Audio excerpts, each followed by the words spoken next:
Baik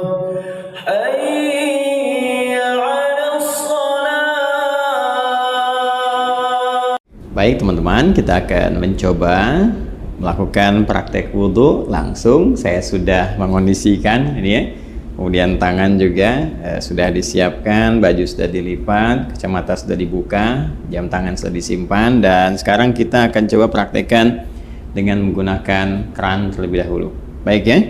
Yang pertama tentunya kita mengonfirmasi keimanan terlebih dahulu, karena panggilan wudhu ingat dibuka dengan panggilan iman.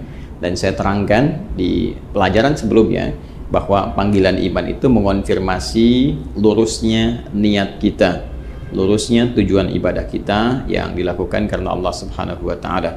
Karena itulah konfirmasinya bersumber dari hati kita, dalam jiwa kita. Kita niatkan ibadah kita ini, wudhu kita ini ditujukan ya untuk beribadah kepada Allah Subhanahu wa Ta'ala dengan bahasa hati kita. Boleh dengan menggunakan bahasa masing-masing, misalnya saya berniat wudhu untuk menghilangkan hadas karena Allah Subhanahu wa Ta'ala. Dan kalau ingin menggunakan bahasa Arab juga di hati kita, seperti orang Arab juga tentunya menggunakan bahasa Arab, kita menggunakan bahasa Indonesia, boleh-boleh saja di hati kita. Misalnya kita menyatakan bahwa nawaitul wudhu'a li raf'il hadathi, misalnya al-asghari lillahi ta'ala, boleh ya. Kemudian lisan mengucapkan bismillahirrahmanirrahim. Jelas ya? Nah, kita ingin mengambil versi lengkapnya terlebih dahulu. Versi lengkap tentunya ini terkait dengan sunnahnya juga. Kan kalau yang pokok itu ada 4, seperti kita uraikan di pertemuan yang lalu. Kemudian versi lengkap ini kita bisa ambil versi yang dicontohkan langsung oleh sahabat Utsman bin Affan radhiyallahu ta'ala anhu, yang mengambil pelajaran dari contoh wudhunya Nabi sallallahu alaihi wasallam. Nanti bisa dilihat di Sahih Al-Bukhari ya. Di Sahih Al-Bukhari topik yang keempat, Kitabul Wudhu, subtopik yang ke-23. Baik, sekarang kita akan coba memulai praktek, dan tentunya tadi sudah kita sampaikan memulai dengan niat ya. Kemudian mengucapkan bismillahirrahmanirrahim. Nah, ingat betul baik-baik bahwa Islam seperti diuraikan di pertemuan yang lalu sangat perhatian detil terhadap segala hal, terutama aspek-aspek yang melahirkan manfaat. Ini adalah air keran yang menampung aliran air yang masih bersifat murni, mutlak, tohur. Jadi ini sangat bermanfaat, karena itu tidak diperkenankan untuk membuang-buang air ya. Sekali lagi, tidak diperkenankan membuang-buang air pada keadaan yang tidak semestinya. Itu dalam Islam disebut dengan israf, mubazir ya. Karena itu seperlunya kita keluarkan, kalau menggunakan keran ini seperlunya kita keluarkan, tampung dulu airnya kan. Nah, yang pertama kita gunakan untuk menyela-nyela kan. Bagian pertama kita gunakan untuk menyela-nyela seperti ini, keluar. Tidak usah terlalu besar ya, nggak usah terlalu besar sehingga airnya juga tidak boros ya untuk keluar. Nah, ini kita menyela-nyela dulu, dimulai dari kanan ya. Ingat ya, selalu dimulai dari yang kanan. Nanti di Al-Bukhari ini di subtopik yang ke-31. Jadi kalau kita baca topik yang keempat, kita berwudhu, subtopik 31 itu ada namanya subtopik berjudul babut tayammun ya, memulai dengan bagian yang kanan. Selalu kanan didahulukan, kanan dahulukan. Baik ya, jadi kita mulai. Ini kita buka dulu secukupnya kerannya, keluar air. Ulangi ya, tadi sudah kita bismillahirrahmanirrahim, niatkan dalam hati. Kemudian kita menyela-nyelai seperti ini ya. Ini bagian pertama. Nah, lalu yang kiri juga dibersihkan dulu seperti ini ya. Sudah ya. Nah, ini sudah dibersihkan. Nah, ini sunnah ya. Sudah sunnah yang pertama kita lakukan, karena yang pertama niatkan mengikat pada rukunnya, pokoknya. Jadi ada pokok yang terkait dengan konfirmasi keadaan hati kita. Rukun yang pertama niat kan. Nah, kemudian dikonfirmasi di lisan dengan bismillahirrahmanirrahim. Lalu setelah itu kita masuki sunnah-sunnah, memulai dengan sunnah berwudu. Tadi sudah menyela-nyela dulu, ini membersihkan bagian jemari-jemari dan telapak ya. Baik, sehingga keadaannya bersih sebelum membersihkan yang lain. Baik, selesai. Kemudian langsung untuk berkumur-kumur kita ambil. Nah, biasanya saya melakukan seperti ini. Kalau sudah ngambil seperti ini ya. Nah, ini ghurfah namanya. Ghurfah itu dengan satu genggaman ya, cedukan seperti ini. Genggaman atau cedukan seperti ini. Nanti biasanya kalau saya suka melakukan untuk menghemat itu, begitu dibuka sudah cukup ini ya. Lalu saya akan tutup terlebih dahulu, tutup. Nah, sehingga air tidak terus mengalir ya. Jadi langsung kita kumur-kumur.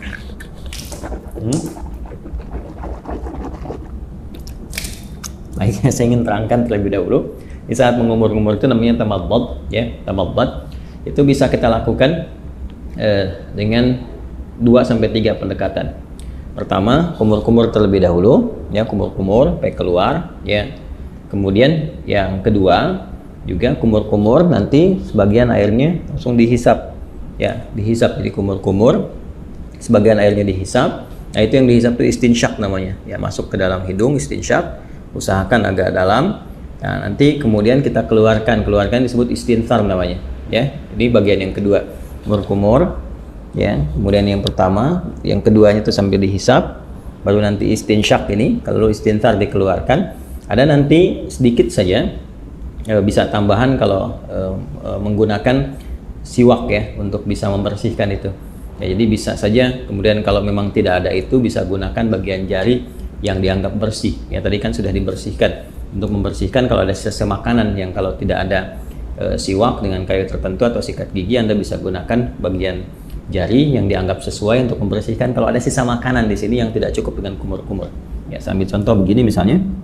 Ini buka, seperti ini, ya. Kalau kita mulai, ya, kita tutup dulu ininya, ya, seperti ini.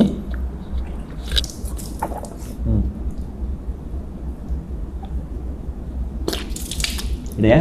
Nah, ini untuk yang sikat giginya atau membersihkan bagian sisa makanan, sehingga kalau sudah makan, ya, tidak sempat juga sikat giginya, nanti kita bisa bersihkan dengan bagian jari yang sesuai. Ya, itu untuk kondisi-kondisi tertentu. Saya ulang, ya. Nanti setelah itu istinsyaknya nanti bisa terpisah. Kalau bisa bersamaan juga bagus. Ini sambil istinsyak kan, nanti dikeluarkan. Ya, kita ambil contoh, ya. Yang simple dulu. Ini ambil begini. Ya, kita kumur-kumur.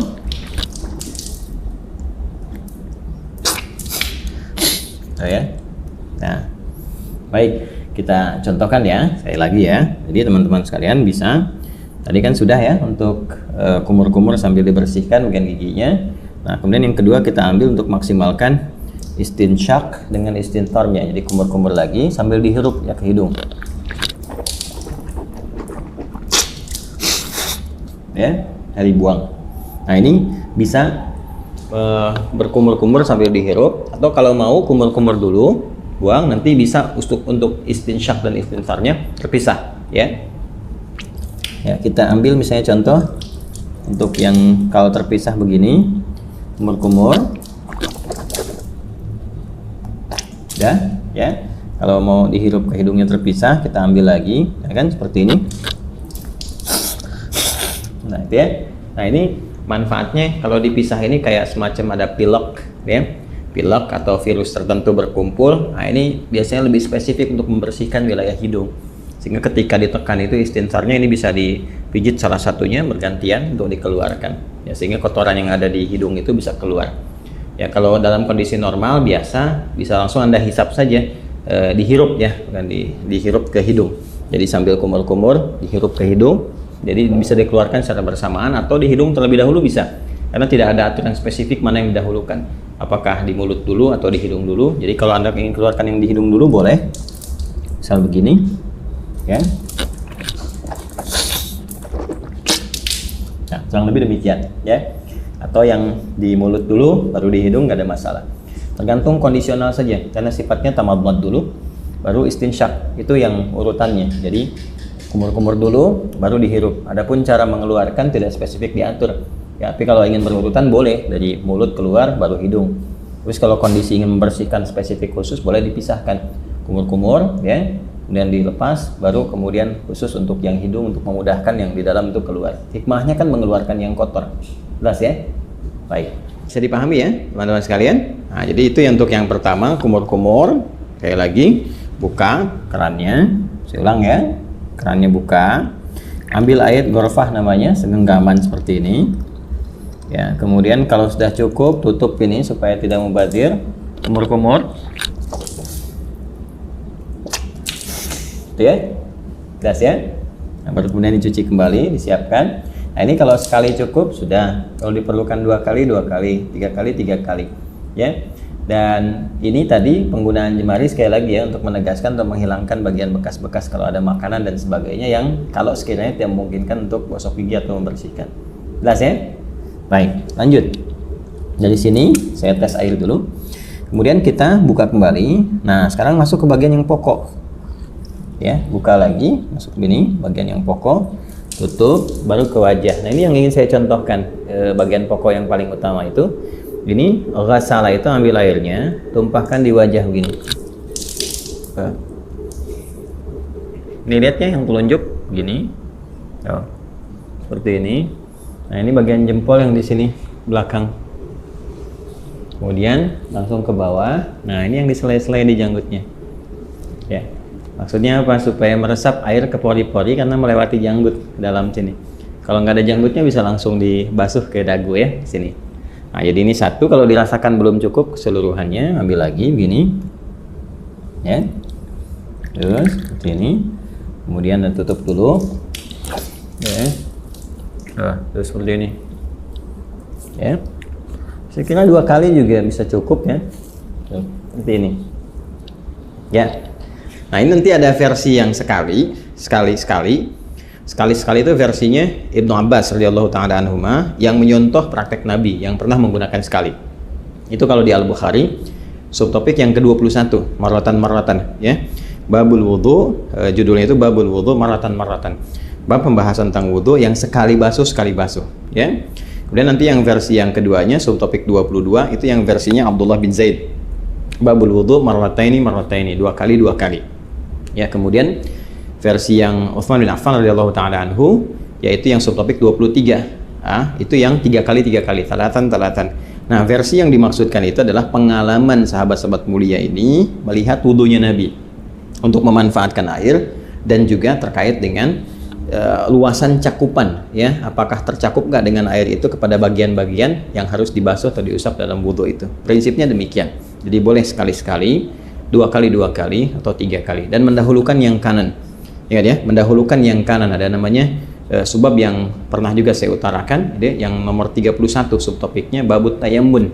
Ya, tentang tayammun ketika Nabi mengajarkan Ummu Atiyah radhiyallahu taala anha bagaimana mendahulukan yang kanan. Jadi kanan dulu baru kemudian kiri. Nah, ini tentang kanan dulu kemudian yang kiri juga akan masuk setelah ini. Ya, setelah kemudian wajah selesai, baru tangan sampai siku. Ini kita ambil lagi. Ya, wajah selesai, tangan sampai siku, kumpulkan seperti ini airnya. Nah, teman-teman sekalian, ini ya. Kemudian tumpahkan di tangan ini, ya, sampai siku ke sini. Nah, lalu ke sini depan. Nah, terus sampai ke sini, ya. Nah, ratakan seperti ini. Jelas ya? Nah, kalau dirasakan belum cukup, rata, buka lagi airnya. Ya. Nah, dianggap cukup, ditumpahkan, tutup dulu seperti ini. Nah, nanti bisa dari depan begini ya. Kemudian ke belakang bisa seperti ini. Yang fleksibel saja. Penting air ditumpahkan, bisa ke sini dulu, bisa ke sini dulu. Ya, tadi kan saya mulai dari belakang itu seperti ini ke depan. Kemudian yang kedua saya mulai dari depan untuk meratakan ya. Seperti ini. Jelas ya? Nah, kemudian setelah itu yang kiri itu ini buka lagi. Nah, tutup seperti ini ya. Ini boleh fleksibel. Dari mana mulainya? Yang penting dari depan sini ke bagian siku. Ya, nah kurang lebih seperti ini. Ya, kalau mau kita samakan, kalau kanan 2 kali, kiri 2 kali juga ya. Untuk bisa menyeimbangkan, menyamakan seperti ini. Tumpahkan, ya, pas ya. Baik. Nah, ini suasana malam kita prakteknya, jadi diiringi dengan sekuteng lewat. Ya, teman-teman. Saya, nah selesai. Kemudian mengusap kepala, bukan rambut, ya. Karena kepala, ingat bagian mengusap itu ambil. Nah, ini kan dipercikan nih, ya. Dipercikan seperti ini, tuh ya. Nah, jadi kita pun nggak harus terlalu banyak ngambilnya. Saya ambil secukupnya, percikan dan. Nah, ini untuk kepala. Kalau dirasakan nggak ada masalah, dari depan ke belakang seperti ini. Ya, kita boleh balikan lagi begini, atau cukup ke belakang juga begini, nggak ada masalah. Ya. Lalu versi pertama langsung ke telinga begini. Ya, langsung ke telinga. Ingat yang telunjuk ini bagian dalam begini, yang jempol ini bagian belakang di sini. Ya, seperti ini. Bisa seperti itu, atau kita dahulukan dulu kepala misalnya. Ya. Nah, kemudian nggak terlalu banyak ya, cipratkan begini. Nah, usapkan misalnya begini. Nah, ya, Setelah kita rasakan cukup untuk bagian kepala, boleh ditarik lagi ke depan, boleh, atau boleh cukup begini saja, sah? Ya, atau kalau ada kesulitan tertentu bagian kepala, dahulukan berkat ubun-ubun, atau nanti kalau ini bermasalah sakit bisa sisi-sisi yang lain termasuk kepala.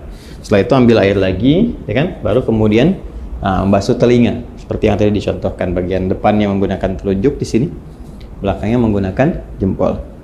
Jelas ya? Baik, berpindah ke kaki. Nah, ini penting juga karena nanti ada hadis spesifik ya terkait dengan bagian kaki ini, khususnya kotoran-kotoran yang melekat di kuku, ya, kuku bagian jempol ini, ya, di sebelah sini ujung-ujung ini. Jadi perhatian, ingat kaki sampai kedua mata kaki sampai di sini. Ya, jadi kita bisa ambil lagi airnya seperti ini, ya. Kemudian cukup begini. Nah, biasanya saya bagi 3 bagian. Yang pertama saya tumpahkan, basuh ini dulu. Nah, sela-sela ini. Nah, kemudian bagian depan kita bersihkan dulu begini. Ini ya. Nah, udah seperti ini ke belakang, dan tentunya bagian belakang tidak mendapatkan porsi air yang cukup ya. Walaupun mendapatkan bagian tertentu untuk mengusap, tapi ini lebih bersih untuk bagian depan pertama. Jadi yang kedua, nah ini kita bisa sempurnakan bagian belakangnya seperti ini. Nah, ini ya. Majukan lagi ke depan ini. Nah, 2 pun sudah cukup sebetulnya ya. Kalau dirasakan kurang bisa dengan 3. Selanjutnya yang kiri, seperti halnya yang kanan tadi. Kita ambil ini ya. Nah, ini seperti ini. Saya suka menggunakan kelingking karena lebih fleksibel untuk menyela-nyelanya. Ini dibersihkan di sini ya, ini lalu ke belakang. Nah, kemudian disempurnakan, ambil lagi, kita tumpahkan seperti ini ya. Dah selesai. Nah, ini selesai ya. Setelah selesai, dah, kita diusahakan menghadap ke arah kiblat, 3 detik sini ya. Lalu kita berdoa, doa yang sudah pernah diajarkan juga ya, syahadatin dulu, asyhadu an la ilaha illallah, asyhadu anna muhammadar rasulullah, kan? Allahumma ja'alni minat tawabin wa ja'alni minal mutatahhirin. Ya, kalau kita ingin supportkan doanya supaya dengan kita taubat, kemudian juga kita bersuci ya, ya Allah jadikan aku termasuk orang taubat. Berarti ini tadi kita sambil evaluasi. Makanya ada ulama juga yang menyarankan sambil saat dibasuh ini, dan nadhafah ini kan nadhafah nih luarnya, nadhafah. Ya, tapi juga harus ada al-husnu wadhiya. Sifat husnu wadhiya itu yang dimaksud dengan taharahnya. Bersih luarnya, suci dalamnya.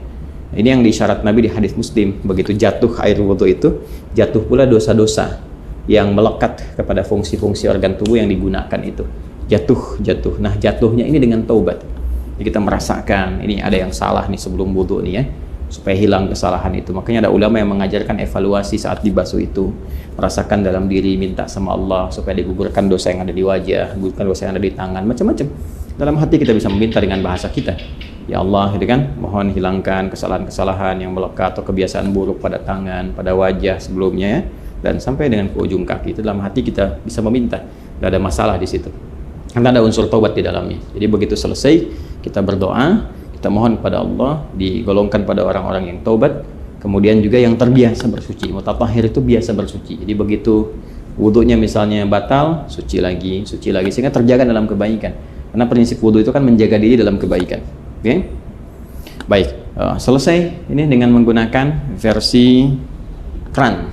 Ya, gunakan versi kran.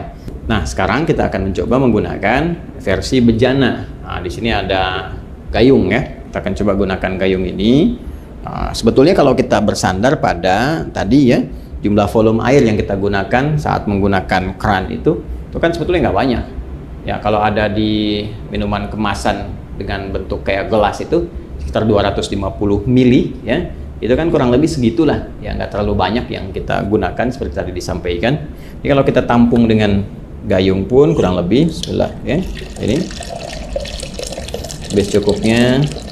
Udah harus penuh juga, mungkin kita ambil setengahnya segini cukup ya, setengahnya begini cukup ya, tergantung keadaan kitanya. Nah, ini kalau pakai gayung, kalau di atas nanti jatuhnya terlalu tinggi, jadi saya turunkan ke bawah untuk menyontohkan, misalnya di sini ya, paling gampang ya seperti ini ya. Jadi kan sudah keadaan jongkok. Kalau di Timur Tengah kan ada, atau tidak hanya Timur Tengah, saya kadang-kadang di beberapa negara Atau beberapa tempat di Indonesia juga kadang-kadang ada suka pakai dudukan tuh, ya, jadi kita bisa sambil duduk.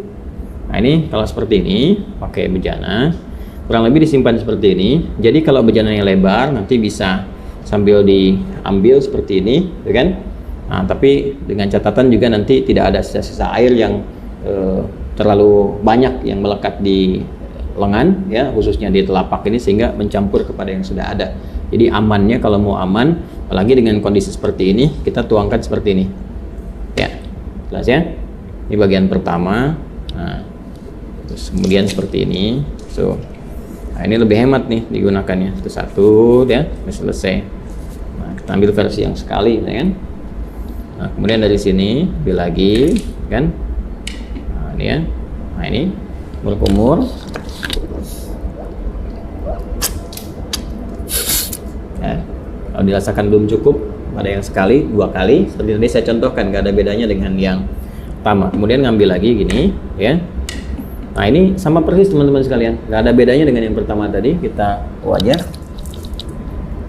ini, ya, seperti ini, tuh, ya, seperti tadi ya, diulang. Kemudian selanjutnya untuk tangan seperti ini. Ya, baik dari depan, dari belakang, yang penting dimulai dari sini, ya, sampai ke siku. Nah, yang kanan sudah, kita gunakan bagian yang kirinya. Ya, sama saja seperti yang saya contohkan tadi. Kita ambil dulu, ya. Nah, ini ambil, kemudian paskan dulu gayungnya, karena ini kan nggak rata di sininya ya, teman-teman. Kalau kita mau pindahkan sini juga boleh sebetulnya, nggak ada masalah, ya. Nah, kemudian jatuhkan di sini. Nah, seperti ini ya.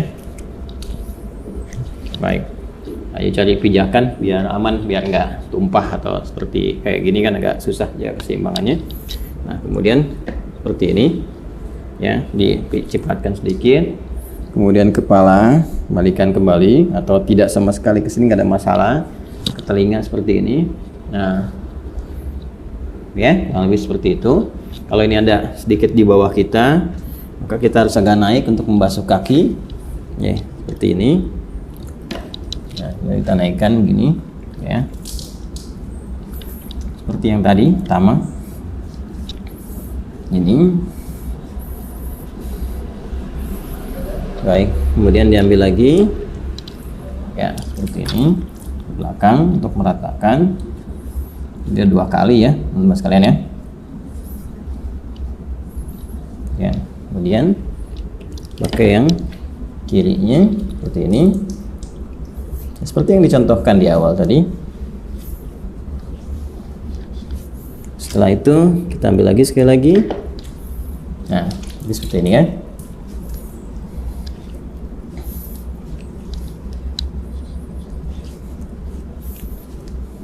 Baik. Selesai. 2 versi ini, dan masya Allah tuh masih bersisa. Artinya kan sebetulnya nggak butuh banyak gitu airnya, ya.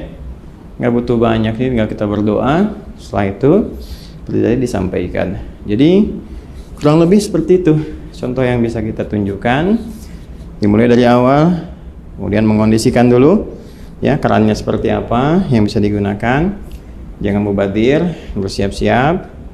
Kalau saya suka membiasakan, karena ini hadapnya ke kiblat nih, ini kan arahnya ke kiblat nih. Saya suka membiasakan kalau ada aktivitas terutama terkait ibadah, cari yang kira-kira posisinya ketika dikerjakan menghadap ke arah kiblat. Itu hanya kebiasaan saja dan tidak harus demikian, tapi kalau bisa dikerjakan ya itu lebih bagus ya. Kecuali kalau sholat jelas, sholat menghadap ke arah kiblat, kemudian baca Quran sunnahnya menghadap ke arah kiblat ya. Hanya dalam wudhu kan posisi keran bisa beda-beda, tapi biasanya saya selalu mencari yang kira-kira menghadap ke arah kiblat untuk menjaga saja kondisi itu. Ini yang kita bisa tunjukkan. Kemudian selanjutnya tadi sudah mengondisikan, lalu mulai berniat ya, dan dimulai nanti dari mulai sunnah sampai ke pokok-pokoknya sampai yang terakhir, dan dilakukan dengan tertib, nggak boleh lompat-lompat ya, terus dijaga, jangan sambil juga diskusi, ngobrol sama teman-teman dan sebagainya, tidak, supaya bisa fokus dalam berwudu dengan suasana batin yang nyaman. Kalau ini kan saya mencontohkan, contoh bukan dalam praktek yang sesungguhnya dikerjakan untuk kepentingan tertentu ibadah, tapi ini untuk kepentingan edukasi bagi teman-teman sehingga mempraktekkan setiap tahapan-tahapannya seperti yang kita pelajari. Jadi itu prakteknya dan telah selesai kita tunjukkan. Alhamdulillah